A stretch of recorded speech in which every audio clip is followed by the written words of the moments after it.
ओम नमः शिवाय। शिव महापुराण रुद्र संहिता पार्वती खंड अध्याय 19 कामदहन। ब्रह्मा कहेवा लाग्या, हे नारद, पोतानी आ अद्भुत दशाने जोईने सदाशिव काम पीड़ित थईने आम तेम जोवा लाग्या। त्यारे दिशाओ कांपवा लागी। भगवान शिवे पोतानी डाबी तरफ पुष्पधनुने ताणीने बेठेला कामदेवने जोयो। તે ફરીથી બાણ છોડવાની તૈયારીમાં જ હતો। તેણે જોતા જ રુદ્રદેવ ક્રોધમાં આવી ગયા। શિવના તેજને જોતા કામદેવ સ્વયં કાંપવા લાગ્યો અને સાથે સાથે મૃત્યુંજય ભગવાન શંકરનો હાથ જોડીને ધ્યાન કરવા લાગ્યો। દેવતાઓને લાગ્યું કે તેમનો પ્રયત્ન નિષ્ફળ ગયો। તેઓ ભયથી કાંપવા લાગ્યા। ભગવાન શંકરને પ્રસન્ન કરવાને માટે અચકાતા તેમની પાસે જઈને પ્રણામ કર્યા। તેમની સ્તુતિઓ પર ધ્યાન ન આપ્યું।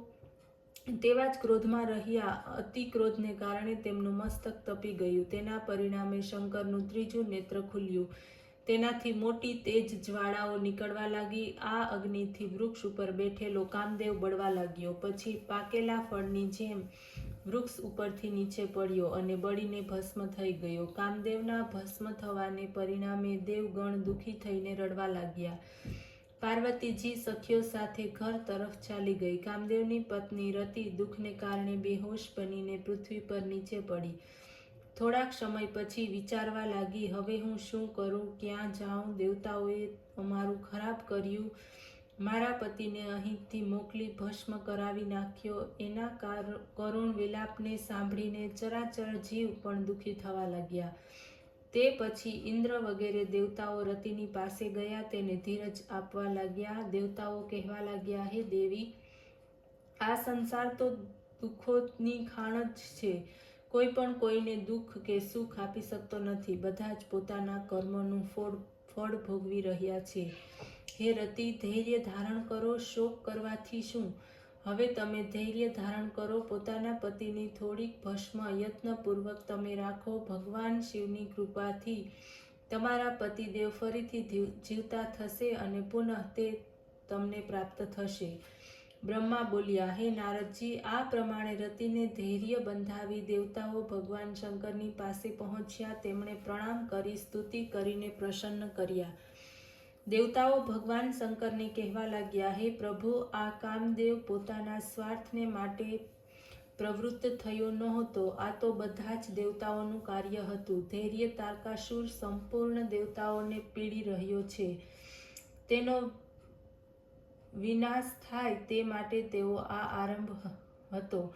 આપ કૃપા કરીને ક્રોધને શાંત કરો। દુઃખી અને રુદન કરતી તેની પત્નીને આપ આવીને સમજાવો। સદાશિવ બોલ્યા, હે ઋષિઓ તથા દેવતાઓ, મારા ક્રોધને કારણે જે થઈ ગયું તે થઈ ગયું। હવે કશું ન થઈ શકે। હા, જ્યારે ભગવાન શ્રી કૃષ્ણનો વિવાહ રૂક્ષ્મણીની સાથે થશે, તેઓ જ્યારે દ્વારકામાં રહેતા હશે, ત્યારે તેમને ત્યાં કામદેવનો જન્મ થશે। તેનું નામ પ્રદ્યુમ્ન થશે। સબર નામનો એક દાનવ આવીને તેને ચોરી જશે। સમુદ્રમાં જઈને તેમને ફેંકી દેશે। આ રતિ સંબરની નગરીમાં તે સમયે રહેતી હશે। સમુદ્રમાં ફેંકવામાં આવેલો તેનો તે પતિ એને ત્યાં મળશે। આ સાંભળીને દેવગણ કહેવા લાગ્યા, હે પ્રભુ, રતિનું મૃત્યુ ન થાય ત્યાં સુધી આપ તેના શરીરનું રક્ષણ કરો। તેના પતિને શીઘ્ર જીવતો કરીને તેના દુઃખને દૂર કરવાની કૃપા કરો। સદાશિવ બોલ્યા, હે દેવતાઓ, કામદેવ શીઘ્ર જીવિત થશે। મારો જ ગણ થઈને તે આનંદ પ્રાપ્ત કરશે। આ વૃત્તાંત હમણાં કોઈને કહેશો નહીં। હું શીઘ્રાતિશીઘ્ર તમારું દુઃખ દૂર કરીશ। હવે તમે તમારા સ્થાનોને પ્રાપ્ત કરો। આમ કહીને ભગવાન શંકર અંતર્ધ્યાન થઈ ગયા અને દેવતાઓ પણ પોતપોતાના સ્થાને પહોંચ્યા।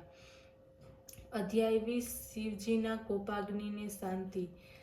બ્રહ્માજી બોલ્યા, હે નારદજી, ભગવાન શંકરના ત્રીજા નેત્રના ક્રોધાગ્નિથી કામદેવના ભસ્મ થયા પછી ચરાચર જગત જીવો ભય પામીને મારી પાસે આવ્યા।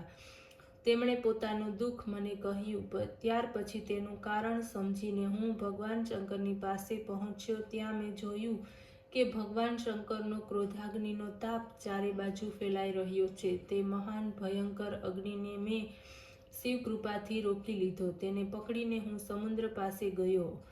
મને આવેલો જોઈને સમુદ્ર પુરુષનું રૂપ ધારણ કરીને મારી પાસે આવ્યો અને કહેવા લાગ્યો કે હે બ્રહ્માજી, આપ શા માટે અહીં પધાર્યા છો? હું આપની શું સેવા કરું?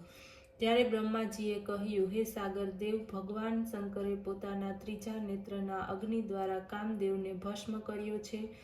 તે શિવજીનો ક્રોધાગ્નિ છે, તેનાથી ત્રણેય લોક બળી જશે. તેથી તેને રોકીને હું આપની પાસે લઈ આવ્યો છું. તમે જ સૃષ્ટિના પ્રલયકાળ સુધી તેને ધારણ કરો. જે સમયે હું આવીને નિવાસ કરું ત્યારે તમારે તેનો ત્યાગ કરવો. નિત્ય એને ભોજન અને જળ આપજો. આ પ્રમાણે બ્રહ્માજીના કહેવાથી સમુદ્રે તેને ધારણ કર્યો. તે પછી પવનના વેગની સાથે મોટી મોટી જ્વાળાવાળા તે ક્રોધાગ્નિએ સમુદ્રમાં પ્રવેશ કર્યો. ત્યારે સમુદ્ર પણ ત્યાંથી વિદાય થયો અને હું પણ અંતર્ધ્યાન થઈને પોતાના લોકમાં ચાલ્યો આવ્યો. ત્યારે બધા ચરાચર જીવોએ સુખ પ્રાપ્ત કર્યું. ઓમ નમઃ શિવાય.